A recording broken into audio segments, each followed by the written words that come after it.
FDI आयुक्त तुकाराम मुंढे यांनी राज्यात कारवायांचा धडाका लावलाय। अशीच एक मोठी कारवाई नवी मुंबईतील महापे MIDC परिसरात करण्यात आली आहे।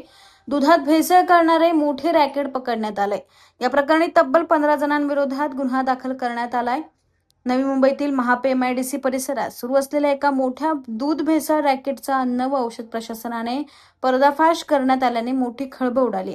19 ऑगस्ट 2026 रोजी मिळालेल्या गोपनीय माहितीच्या आधारे ठाणे FDAच्या पथकाने महापे येथील मेपीके डेअरीवर अचानक छापा टाकला। भेसळीची धक्कादायक पद्धत आणि रंगेहात कारवाई छापा दरम्यान मेपीके डेअरीच्या आवारात MH04KU 1634 क्रमांकाचा आयशर दूध टँकर उभा असल्याचे आढळले।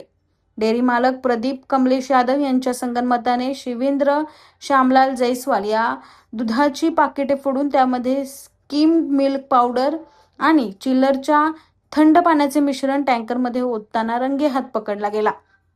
या प्रकरणी तुर्भे पोलीस ठाण्यात 22 ऑगस्ट 2026 रोजी प्रथम खबर अहवाल दाखल करण्यात आला असून संबंधित पेढ्यांचे अन्न परवाने रद्द करण्याची प्रक्रिया सुरू आहे।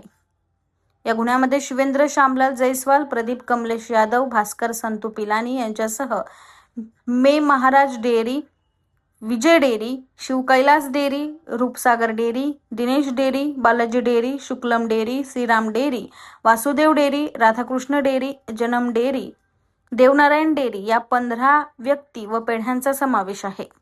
अन्न व औषध प्रशासन महाराष्ट्र राज्याचे आयुक्त तुकाराम मुंढे यांच्या मार्गदर्शन व आदेशानुसार दक्षता विभागाच्या सहआयुक्त प्रीती टिपरे आणि ठाण्याचे अन्न सहआयुक्त सचिन जाधव यांच्या निर्देशानुसार ही धडक कारवाई करण्यात आली।